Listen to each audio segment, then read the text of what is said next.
Balita at impormasyon magkasama, magkasangka. Doble paglilingkod ng tamang balita at tamang impormasyon. Dapat talaga nakatandem na to. Makinig ng live sa DWIZ.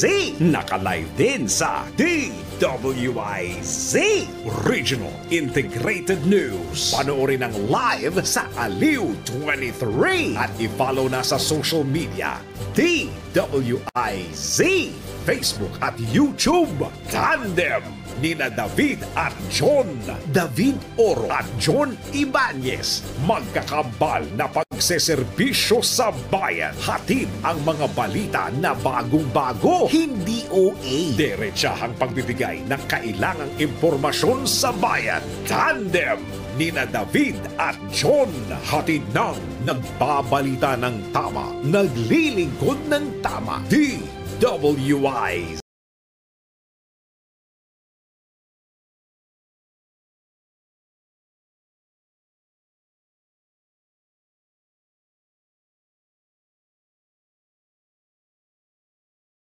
Ang headlines sa inyo pa nag-iisang Tandem. Tandem!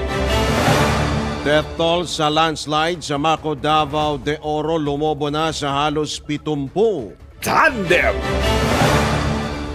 Iringan pa rin ng Senado at Kamara sa economic chacha, tumindi pa. Tandem!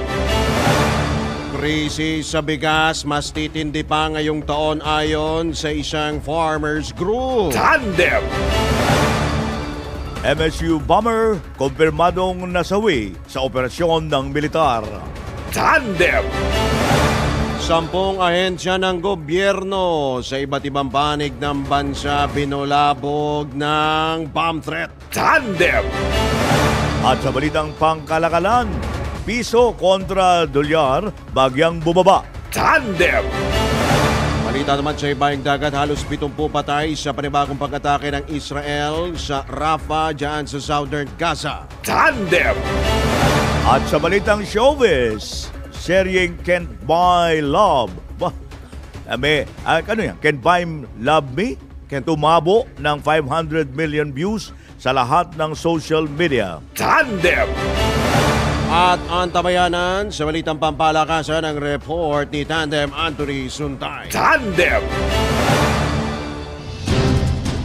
Magandang umaga Luzon, Visayas, Mindanao, Mega Manila at sa buong mundo. Good morning! Kayo po ay nakatutok dito sa Impila May Todong Lakas, DWIZ 882 at nanonood sa pamagitan po ng inyo po mga telebisyon via Aliw Channel 23. Ngayon pong araw na ito ng Martes na Pebrero 13, taon 2024. Bukas na! Bukas na. Bukas na yun. Okay. At sa ngalan ni Tandem David Oro at Johnny Ibanez, kami po niyo makakasama, Drew Nasino. At Senyor Ray Pacheco. Tandem! Sa detalye nga ng mga balita ngayong araw na ito ng Tuesday, 10 minuto makalipas ang ika-6 ng morning, umabot na sa 68 katao ang patay, mga na-recover na bangkay sa landslide sa Barangay Masara sa Maco, Davao de Oro.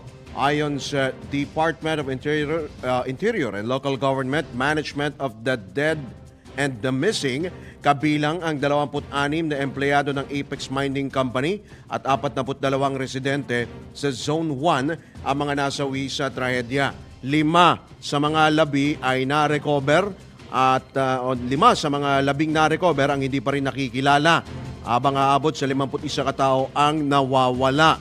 Kaugnay nito, umaasa ang National Bureau of Investigation sa secondary parameters o iba pang paraan upang matukoy ang pagkakakilanlan ng mga natatagpo ang labi. Kabilang na ang pagkolekta ng fingerprint, deformities o itsura ng ilang bahagi ng katawan ng tao, alahas, tato at identification cards. Tandem! Aabot naman sa 70 milyong pisong halagang humanitarian assistance ang pinagaloob ng Estados Unidos para naman sa mga naepektuhan ng pagbaha at landslide sa Mindanao. Inasang makatutugon ang pondo para sa emergency food, tirahan, sanitation at hygiene kit. Nabatid na makikipag-ugnay ng United States Agency for International Development sa Catholic Relief Services at Action Against Hunger upang matiyak na makakaabot ang nasabing tulong sa mga pinaka-nangangailangan. At bukod dito, nagpadala rin ng US ng 2 C-130 aircraft upang tumulong sa iba't ibang ahensya na may ihatid ang food packs sa mga apektadong pamilya. Tandem! May pa rin yan, puwersa na ang Armed Forces of the Philippines at US Armed Forces sa paghatid ng tulong sa mga naging biktima ng landslide sa Mindanao. Sinabi ni AFP Public Affairs Office Chief Colonel Xerxes Trinidad na 2 US Marine Corps KC-113 Hercules aircraft ang gagamitin para makapaghatid ng tulong sa mga residente ng Barangay Masara sa Maco, Davao de Oro. Sa ngayon, Villamor Air Base, nasa Villamor Air Base, ang nasabing dalawang nasabing aircraft na inaasang kakargahan na ng mga supply. Pangangasiwaan ng US Marines mula sa 3rd Marine Expeditionary Force ang Disaster Relief Operation Katuwang, ang Marine Air Group 12 at 1st Marine Aircraft Wing. Inihayag naman ni Colonel Trinidad na nagpapakita ito ng commitment ng dalawang bansa na mapalakas pa ang kanilang kolaborasyon matapos ang US-Philippine Maritime Cooperative Activity o MCA. Tandem! Samantala, nakatagdang magsagawa ng grief counseling ang Department of Social Welfare and Development sa mga kaanak ng mga nasawi at nawawala sa landslide sa Maco, Davao de Oro. Alinsunod ito sa kautusan ni DSWD Secretary Rex Gatchalian bilang pagtalima na rin sa direktiba ni Pangulong Ferdinand Marcos Jr. na patuloy i-monitor ang sitwasyon sa naturang bayan. At bukod dito, tuloy-tuloy din ang pagkikipag-ugnayan ng kagawaran sa local government units upang matukoy at mabigyang tulong ang mga naapektuhan ng trahedya. At batay sa pinakahuling tala ng Maco MDRRMO, umakyat na sa 68 ang nasawi sa landslide habang nagpapatuloy pa ang validation sa bilang ng mga nawawala at pagkakakinanlan ng mga natagpuang bangkay. Tandem! Ikinalungkot at ikinadismaya naman ni Senate President Pro Tempore Loren Legarda ang naganap na landslide sa Maco, Davao de Oro. Ito'y makaraang masawi ang halos 70 katao habang mayroon pang ilang pinaniniwala ang nalibing ng buhay. Ayon kay Senator Legarda, noon pa idineklarang no-build zone ang nasabing lugar. Indikasyon na bawal itong pagtayuan ng anumang bahay, establisimento, gusali o infrastruktura dahil malambot na ang lupa nito dulot ng pagmimina. Iginit pa ni Legarda na maaari sanang naiwasan ang trahedya kung sinunod lamang ng bawat ahensya ng gobyerno at mga local government unit ang geohazard mapping at ang environmental laws. Kaugnay nito, planong isulong ng mababatas ang resolusyong naglalayong imbestigahan ang naganap na trahedya. Tandem! Kinalampag naman ang iba't ibang grupo ang tanggapan ng Department of Environment and Natural Resources matapos ang landslide sa Maco, Davao de Oro. Pinangunahan ng grupong Gabriela, Bai Indigenous Women's Network at Amihan National Federation of Peasant Women ang nasabing kilos protesta. Ayon kay Gabriela Partoles, Representative Arlene Brosas, hindi mangyayari ang trahedya kung hindi pinayagan ng DENR ang mga operasyon ng Apex Mining Company. Pagbibigay din ng opisyal, pinaimbestiga na sa Kongreso ang insidente upang matulungan ang mga naiwang pamilya at mabigyan ng hustisya ang mga nasawi sa landslide. Tandem! Hindi naman kumbinsido ang grupong Tigil Mina kasunod ng inihayag ng DNR Mines and Geosciences Bureau na natural cause ang dahilan ng landslide sa Maco, Davao de Oro at walang kinalaman sa mga minahan sa lugar. Ayon kay National Coordinator o Tigil Mina National Coordinator JB Carganera, walang question na dahil sa ulan ang insidente pero hindi dapat ipagsawalang bahala ang mining activities. Dahil dito nanawagan si Garganera sa gobyerno na ipaliwanag sa mga lokal na pamahalaan na mayroong mga lugar talagang mayroong mataas o yung lantad-bantad sa landslide, yung paghuhupo ng lupa. dapat umanong kumbinsihin ng pamahalaan ng mga mining companies at mga LGU na huwag nang magtayo o gumawa pa ng mga peripheral infrastructure o magsagawa ng mga aktibidad malapit sa kanilang mga minahan. Nararapat anyang matiyak na walang tao at mga tirahan na malapit sa lugar kung saan mayroon pong nagaganap na mga mining activities. Tandem! Maligo ka muna. Bakit? Sino? Ewan ko. Naligo ako Oo, ako rin. Ito ang manghang na buwelta ni Senate Majority Leader Senador Joel Villanueva kay House Appropriations Committee Chairman Rizal de Co sa kanyang privilege speech sa gitna ng bangayan ng Senado at Kamara hinggil sa People's Initiative, yung PI pa rin, upang maamyendahan ang saligang batas. Inisa-isa rin ni Senador Villanueva ang mga kontrobersyang kinasangkutan ng kumpanyang SunWest Corporation na pagmamayari ni Congressman Co, kabilang ang issue ng Parmalee. Ito pong kumpanya niyang SunWest Corporation, true or false? Ito po ba ang isa sa pinakamalaking government contractor sa bansa? Sagot, true. True or false? Ang korporasyon po ba niyang SunWest Corporation ay kasama dito sa kontrobersyal na Parmalee case dito na inimbestigahan sa Senado na kasuhan ng Senado? The answer is true. Inugnay din ni Senador Villanueva ang SunWest Corporation sa controversial na procurement ng laptop ng Department of Education. Kasama din po ba ang kumpanya niya dito po sa kontrobersyal na DepEd laptop scam? Ang sagot po, true. Pinakakasuhan din po ng Senado ang kumpanyang ito. Napakadami pong BIR cases. Madali po maghanap, Mr. President. Madali po kuhanin ang panig ng mga taga-BIR. Kung ilang kaso mayroon ang kanyang mga korporasyon. Ginuwestiyon pa ni Senador Villanueva ang pagkakatalaga kay Congressman Co bilang chairman ng House Appropriations Committee. Mr. President, kung maglalabas po kayo ng baho, Mr. President, dapat naman siguro maligo ka muna. Ang masaklap po, Ginoong Pangulo, sa kabila po ng track record na ito ni Mr. Zaldico, ang masaklap po, inappoint po siya ng Kamara de Representantes bilang tagapagbantay ng kaban ng bayan. Si Dracula, inappoint mo bilang tagapagbantay ng blood bank ng bayan. Dinig ni Senador Joel Villanueva. Tandem! Mahayain ni Senator Joel Villanueva, si Congressman Saldico, baka sumagot si Congressman Saldico. Dito tayo maligo sa Misibis Beach Resort Saan yun? sa Albay. Kanya yun, ano? Alam mo rin? Oh, ganda dun. Oo. Samantala, nanindigan si Marikina City 2nd District Representative Stella Kimbo na panahon na para amyendahan ang economic provisions ng 1987 Constitution. Ginawa ni Congresswoman Kimbo ang pahayag matapos suportahan ni Pangulong Ferdinand Marcos Jr. ang isinusulong ng Kamara na Economic Chacha.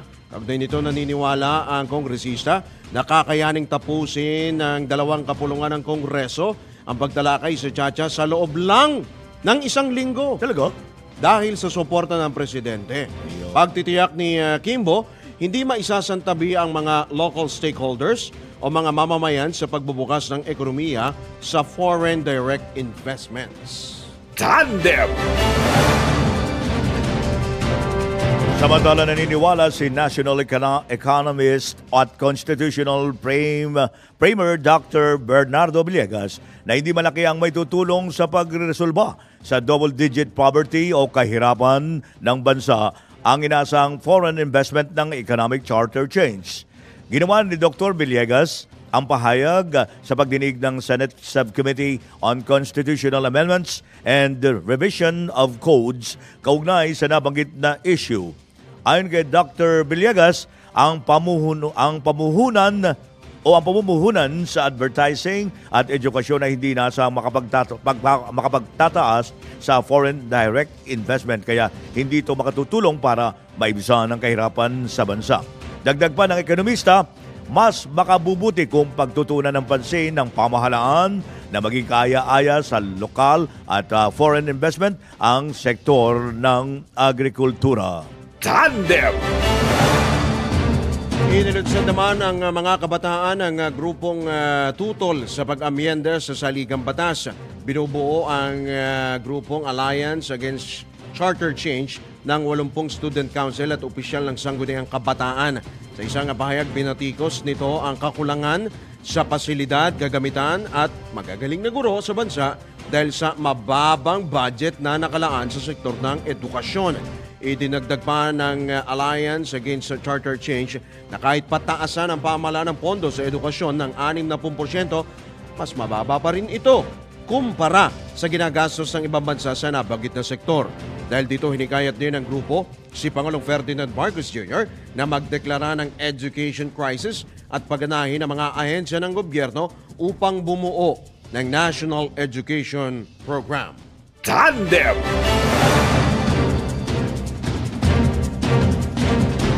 Samantala, bukas na ang Pilipinas sa mga foreign investor. Ito'y ayon kay Senator Grace Poe, kaya hindi na anya kailangang amyendahan ang economic provisions ng saligang batas para lamang lumago ang ekonomiya ng bansa. Ginawa ng Senador ang pahayag sa pagpapatuloy ng pagdinig ng Senate Subcommittee on Constitutional Amendments sa panukalang buksan sa mga dayuhang mamumuhunan ang mga negosyo sa Pilipinas. Iginit pa ni Senador Poe na nabuksan na ang malalaking negosyo sa bansa, lalo na sa foreign investors sa tulong ng ipinasang Public Services Law ng Kongreso. Kabilang na rito ang railways, telecommunications, airlines at shipping lines, kaya't may biyahe na ang United Airlines papuntang Estados Unidos at merong malakas na internet signal sa malalayong probinsya. Kaugnay nito, totoo ba? Di mo nararamdaman? Kaugnay nito, nanawagan si Senador Poe na pag-aralan munang mabuti ang naipasang Public Service Act dahil malaki ang may tutulong nito sa pag-angat ng ekonomiya ng bansa. Tandem! Speaking of Chacha at PI, investigasyon naman sa kontrobersya sa pangangalap ng pirma para sa People's Initiative. Ipagpapatuloy ngayong araw. Attorney Abad, haharap na raw? Alamin nyo natin ang detalye ihatid ni Patrol 19 Shelly Ortega Bueno. Nagkumpirma na si Attorney Anthony Abad na dadalo na sa panibagong pagdinig ngayong araw ng Committee on Electoral Reform sa umano'y bayaran at suhulan sa pangalap ng pirma para sa umano'y questionabling People's Initiative. Si Attorney Abad ang nakapirma sa form ukol sa People's Initiative kung saan nakasaad na dapat voting jointly sa pagsusulong ng Chacha. Samantala, sinabi ni Senator Amy Marcos, chairman ng committee, na hindi pa nila alam kung huli na o ipagpapatuloy pa nila ang pagdinig dahil nananatiling hindi pa maayos ang sitwasyon. Hindi pa rin kasi anya ganap na inihinto ang pangalap ng pirma kahit pa itinigil na ng COMELEC anumang proseso ng pagtanggap ng pirma. Ito na ikatlong pagdinig ng Senado sa naturang issue. Sa kabila ng akusasyon ng Kamara na paglabag daw sa Interparliamentary Courtesy ang imbestigasyon ng Senado sa issue ukol sa questionabling People's Initiative, nanindigan ng Senado na wala silang nilalabag at nais lang nilang malaman ang katotohanan kung sino nasa likod ng anilay peking People's Initiative. Ito sa Patrol 19, Shelly Ortega Bueno para sa DWIC, nagbabalita ng tama, naglilingkod ng tama. Tandem! Maraming salamat, Shelly. Mula kay Shelly, tingnan natin ang report naman mula sa Palasyo ng Malacanang. Pag-adapt sa 10-year plan para sa maritime industry, ipinag-utos ni Pangulong Marcos Jr. Ang detalye niya ihahatid ni Patrol 13, Gilbert Perdes. Gilbert? Ipinag-utos ni Pangulong Ferdinand Marcos Jr. ang pag-adapt sa 10-year Maritime Industry Development Plan 2028 na magsisilbing whole-of-nation roadmap para sa pagpapatupad at pagkakaroon ng strategic direction ng maritime industry sa bansa. Batay sa Executive Order No. 55, inatasan ng Marina Board na magpatupad ng mga programa at modernisasyon na may kinalaman sa industriya. Inutusan din ng lahat ng mga ahensya, gayon din ng mga lokal na pamahalaan na i-adapt ang MIDP at gayon din ng mga kaakibat nitong plano, programa at strategies. Itinatag din ang MIDP Technical Board para alalayan ang Marina Board habang binibigyan din ng otoridad ang Marina na bumuo ng technical working groups para sa component programs ng 10 taong plano. Patrol 13, Gilbert Perdes para sa Himpilang May Todong Lakas. DWIZ, nagbabalita ng tama, naglilingkod ng tama. Kapag may bagong balita, naka-on air, agad-agad, DWIZ Patrol Report Tandem. Alright, time po na sa ikalambag na po ng tandem sa oras na 33 sandali makalipas ang ika-6 ng morning ngayong pong araw na ito ng Tuesday. Sa pagkakataon ito, pag-usapan po natin, ito pong hindi pa rin humatigil-tigil na cybercrime. Dumarami po itong cybercrime. At actually, kahapon lang, senyor, merong natanggap ho na email yung ilan pong mga government agencies. Sabay-sabay yan, ha? Sabay-sabay. 8 gobyerno. 8 ahensya ng gobyerno. Nakatanggap po sila ng email na nagsasabing ang bobombahin umano Yun ang yung mabigat. pong mga ahensya. At kabilang sa mga nakatanggap, ang mismong DICT. Kakaya. DOST, yan, nakatanggap din po ang Department of Agriculture, SSS. At take note, hindi lang ito sa Metro Manila. Sa ibang lugar meron din. Sambales, Bataan, sa Bicol, sa Cebu City. Para po talakayin yung mga issue po na may kaugnayan po sa cybercrime. At yung lab scam, lalo na ngayong magva-Valentine's Day pa naman. Yan, tama-tama yan. Timing na timing. Timing na timing. Yung lab scam na yan, marami po ang nagogoyo at marami po ang nahuhut-hutan ng pera dahil din ho dito sa lab scam. Ino-operan kasi din ng malaking pera. Laki kasi talaga no? Ino-offer. Oo. Tapos pero magpadala ka muna. Talaga masisilaw ka, di ba? Buti na lang ka mo, hindi tayo mahilig sa, hindi teki. Marami bang mga chicks ang Sige, nasa kabilang linya na po natin ang IT expert, technology editor at cybersecurity expert na si Ginong Art Samaniego. Magandang umaga, Kuyang Art. Welcome muli sa DWIZ LU23 Drew Nasino at Senyor Ray Pacheco. Kuyang Art. Good morning. Good morning sa inyong dalawa at sa lahat ng mga nakikinig at mga nanonood ng program niyo. Magandang umaga po. Salamat po, Kuyang Art. Unahin po muna natin itong, actually, yung kahapon, yung natanggap na email ng yung mga government agencies. Ito ay Japanese, I think. Ang pangalan Japanese Kariwa, yung pangalan. ano ba yan? Ang Ang dami. pangalan niya ay Takahiro Karasawa. Karasawa. Ay, tama naman, Karasawa. Mukhang So, ano siya? Japanese siya. Japanese. Pati DepEd nakatanggap din ng pati pala DepEd. ng email. Pati DepEd. Matindi rin, Ang taong to nung November pa lang o September, nagpadala na siya ng mga nagpadala na siya ng mga same na mga email Pati email nung bounce threat.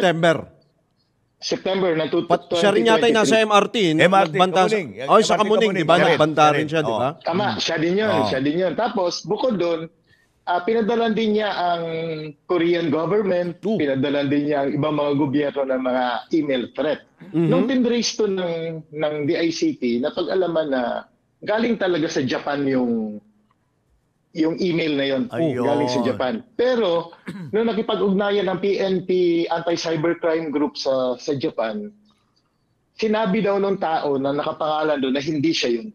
So, maaaring ginamit lang yung pangalan niya. Ginamit yung pangalan niya.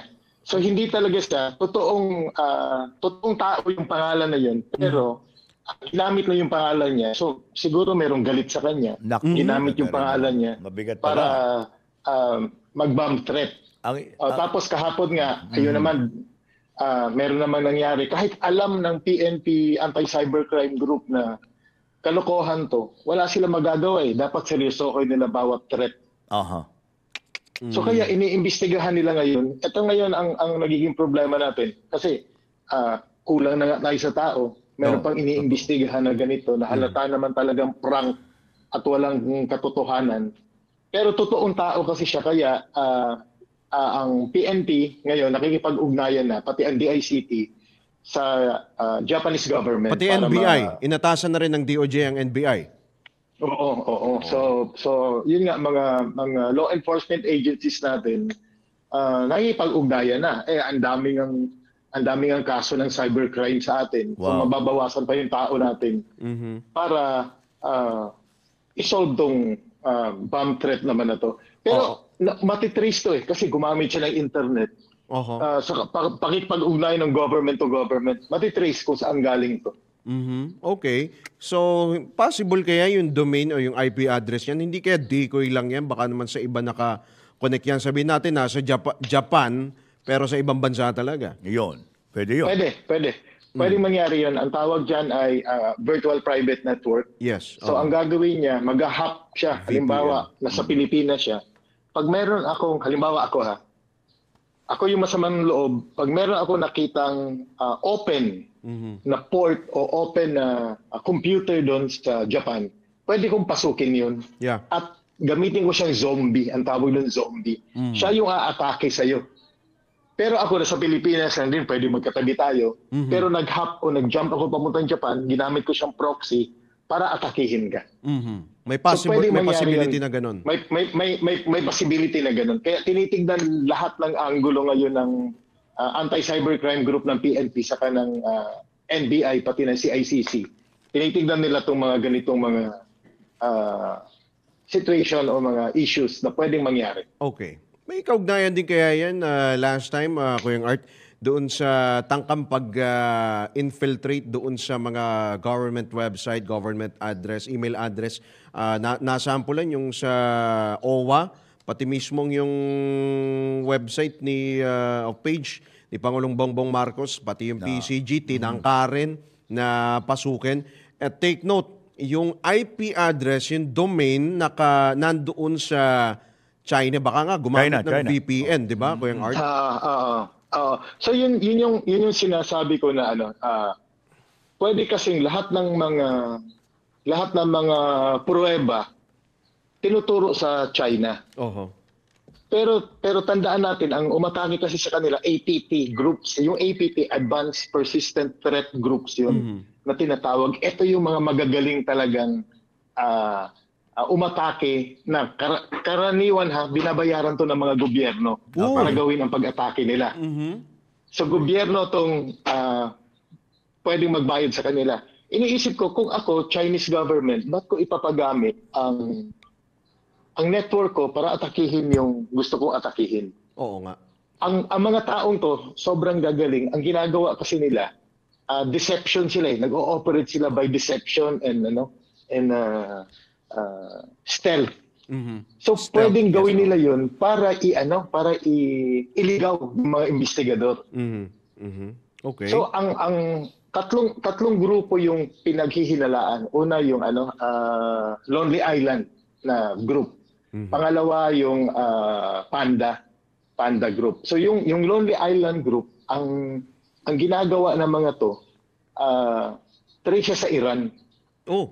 Ang ginagawa ng mga to, specialty nila pag-atake sa mga maritime industry sa maritime groups. Yun talaga ang nila, expertise nila. Yun yung expertise nila. Mabigat. Tapos yung pangalawa, meron isang APT group, tapos yung pangatlo, pareho silang so meander yung pangalawa. Ito naman ay natitrace to na yun nga galing China. At ang pangatlo, yung Panda Group. Ang Panda Group, marami siyang mga grupo pero iba-iba yung layunin nila sa pag-atake pero iisa yung technique nila. At isa sa mga grupo dito yung APT-41 na tinatawag. Sinabi talaga ng Google na ang grupong ito ay may basbas ng Chinese government. Ang Google yung nagsabi nun. Pakiulit So, Art. Paano yun? Meron silang May basbas ng Chinese government. Yun ang mabigat. May basbas. Kasi dinidinay ng China, di ba? Yeah. Wala silang pakialam niya, di ba? But ang disclaimer natin, Kuyang Art, ang Google ang nagsabi. Tama. Ang Google ang nagsabi nun. Google ang nagsabi nun. Di ba? APT-41. APT-41. May basbas to ng ng May basbas daw. Chinese government. Aha. Daw ng Chinese Ano, government. daw lang yan, Oo, daw pa. Hindi galing sa akin. Hindi galing sa akin yan ha. Galing sa Google. Google yun. Sa Google. Okay. Siyempre, lalagyan natin ng daw yan na art. Di ba? Tama. Wala tayong... Alam naman natin, ang Google is a US company. US company yun eh. Yeah. Siyempre, Tama. Tapos hindi natin meron malaman siya kung sino talaga cybersecurity nagsasabi ng company totoo ngayon. dyan eh.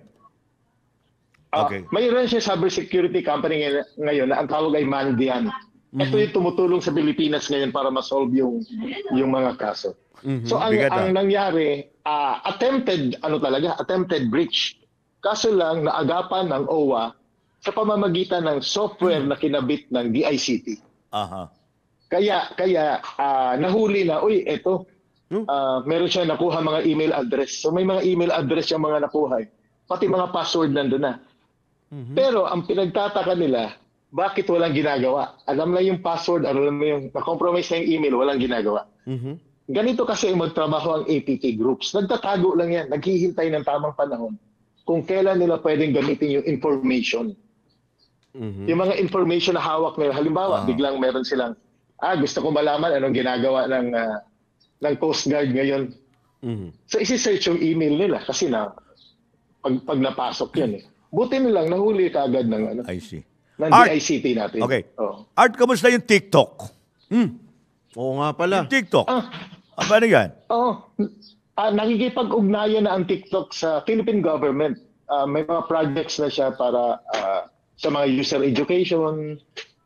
So, mas nag-comply pa ang TikTok kaysa sa Facebook. Pag pinapatawag ang TikTok, nandun ka agad. So, walang nakikita ngayon, gumagawa na ng hakbang ang TikTok para ipakita talaga na hindi nila pinapadala sa China yung mga data natin. Okay. So hindi kasi kung di ako nagkakamali, sino ba nagsabi? Si Secretary Eduardo Año. Ipapaban. Papaban yung TikTok. Yung TikTok, dapat. So, Iba na raw. malabo. So ang banning ng TikTok noon, ipapaban niya sa mga tao, sa mga empleyado ng government agencies na may kaugnayan sa security. Yun yung gusto niyang gawin. Sa particular so, lang ginagawa na, din naman yan. Oo, ginagawa din naman yan ng ibang mga bansa. So nakaban yung mga social media networking sites sa mga government-issued telephones, government-issued devices. So nakaban siya. Pati sa DND, ban yan. Ganon.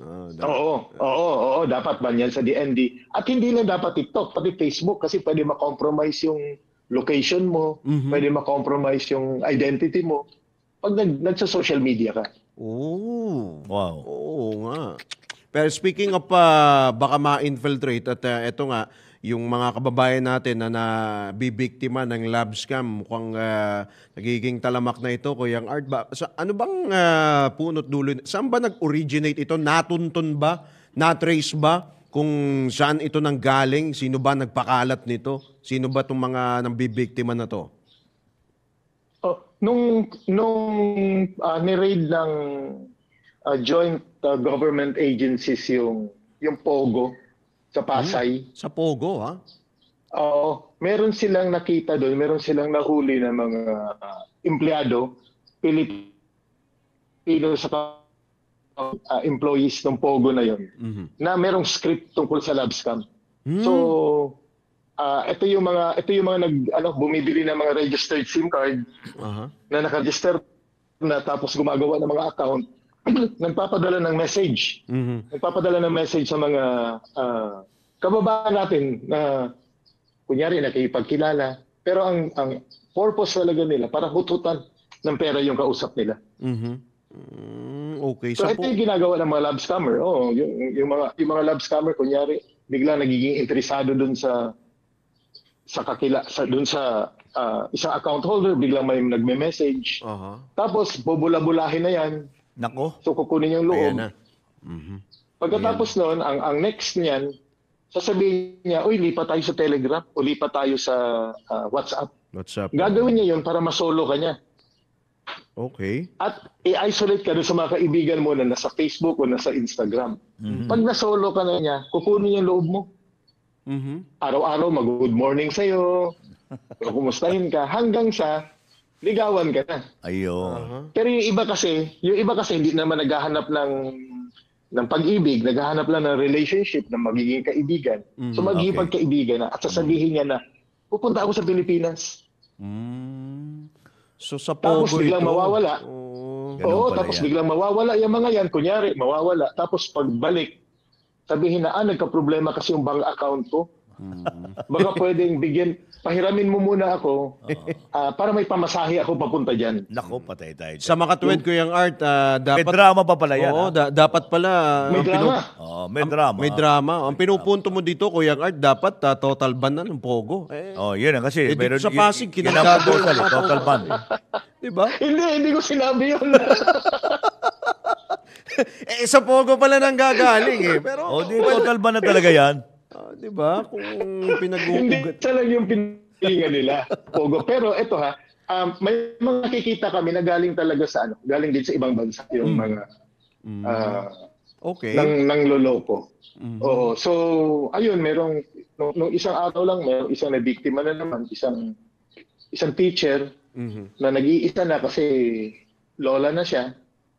260,000 yung nawala sa kanya. Wow. 200. Grabe, ang laki ng Kuyang Art, ha? Oo. Sa tingin mo, ano ang kailangan pang gawin ng mga otoridad at syempre, of course, DICT, PNP, NBI, at yung ating mga kababayan, anong maipapayo mo? Ang laking pera palang pinag-uusapan natin dito, Kuyang Art, Oo. Wala pera eh.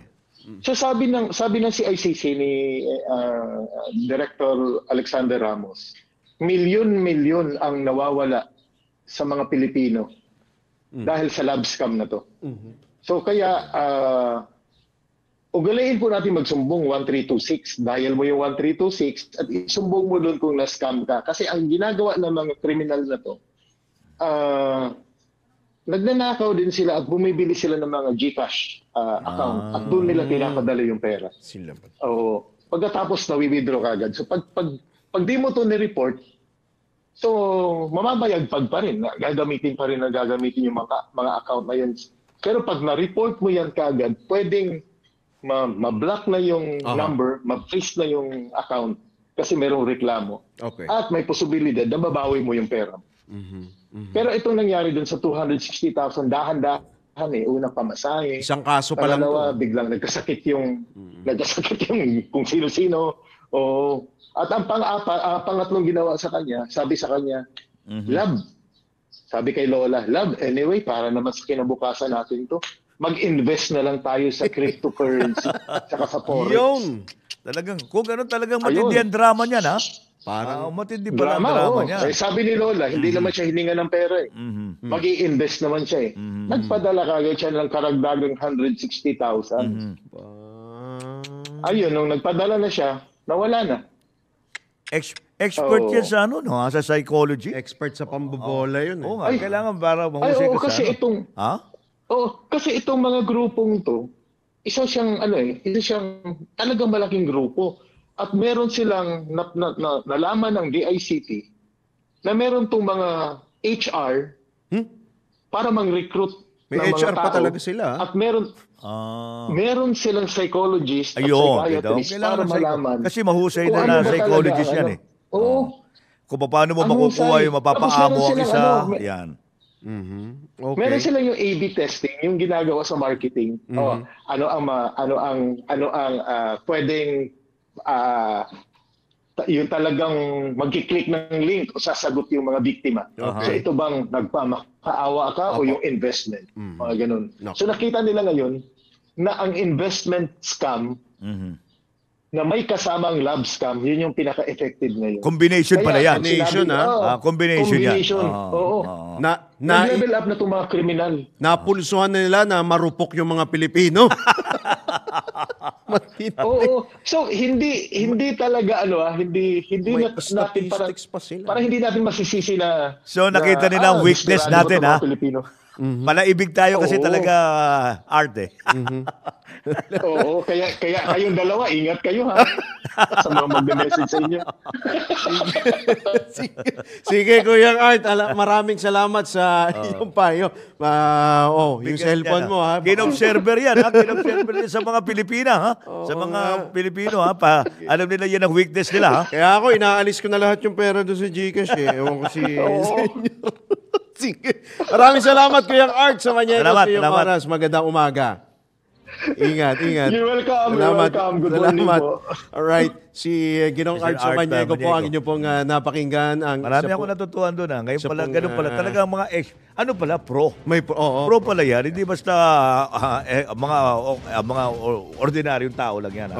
Kundi mga expert talaga yan. Okay. Tandem! This is the news and information station of Aliu Broadcasting Corporation. Nationwide, worldwide, and netwide. Broadcasting live from City State Center, Pasig City, Philippines. Ito ang DWIZ. Nagbabalita ng tama, naglilingkod ng tama sa lahat ng Pilipino.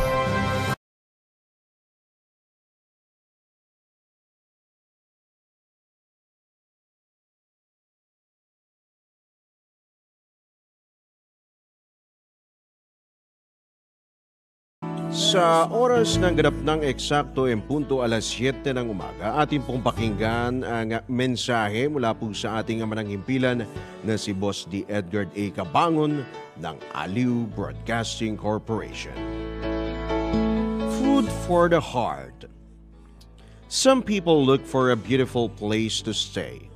Others make every place they stay beautiful. Think good, think God. Thank God. Have a great day ahead. God bless you.